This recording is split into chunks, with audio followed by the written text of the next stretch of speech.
গাজীপুরে 10 বছরের মাদ্রাসার এক ছাত্রীকে ভয়াবহ লোমহর্ষকভাবে 3 দিন ধরে আটকে রেখে হিন্দু যুবকদের কর্তৃক গণধর্ষণ করা হয়েছে। এবং এরকম মর্মান্তিক ঘটনা ঘটার পরেও আমি দেখেছি এটা 17 অক্টোবরের একটা নিউজ।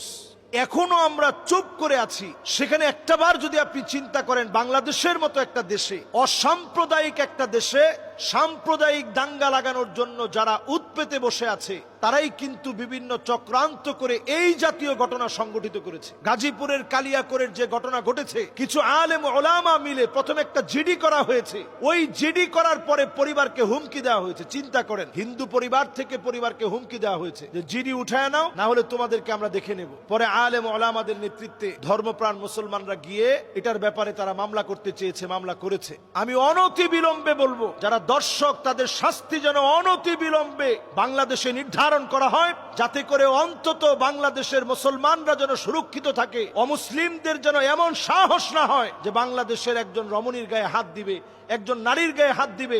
বর্তমান একটা চক্রান্ত কূটকৌশল চলছে, কি করে মুসলিম নারীদেরকে ধ্বংস করা যায়।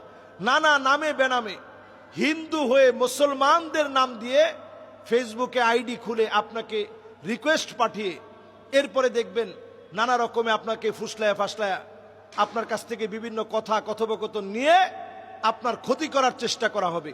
বর্তমানে একটা ট্রেন্ডিং চলছে এটি। যেহেতু ফেসবুকের যুগ, সামাজিক যোগাযোগ মাধ্যমের যুগ, এই যুগে নানাভাবে সুকৌশলে এই অপতৎপরতা এখন ফেসবুকে চালিয়ে যাওয়া হচ্ছে। কাজেই এই বিষয়টাতে সজাগ সচেতন হওয়া উচিত এবং আমাদের প্রত্যেকটা মহল থেকে আন্দোলন উঠতে হবে। আমরা দেখতে পাচ্ছি কোরআনকে অবমাননা, মুসলমানদেরকে মাঝে মাঝেই বিভিন্ন জায়গায় অপদস্থ করার চেষ্টা। এখানে যে ন্যাক্কারজনক ঘটনা ঘটেছে, এটা ধর্ম না টেনে যারা অপরাধী, সেই অপরাধীদেরকে চিহ্নিত করে শাস্তি নিশ্চিত করতে হবে।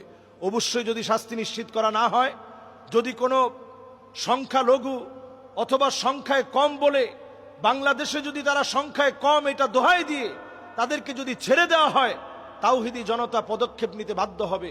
অবশ্যই এই বিষয়ে অনতি বিলম্বে সিদ্ধান্ত নিতে হবে ইনশাআল্লাহ। সাম্প্রতিক সময়ে আমেরিকার এয়ারপোর্টে একজন মহিলা টরেঞ্জা নামক জায়গা থেকে এসেছে, যে দেশের কোনো অস্তিত্ব নেই, এবং এই ট্যুরটাকে একটি ব্যতিক্রমী ট্যুর বলে মনে করা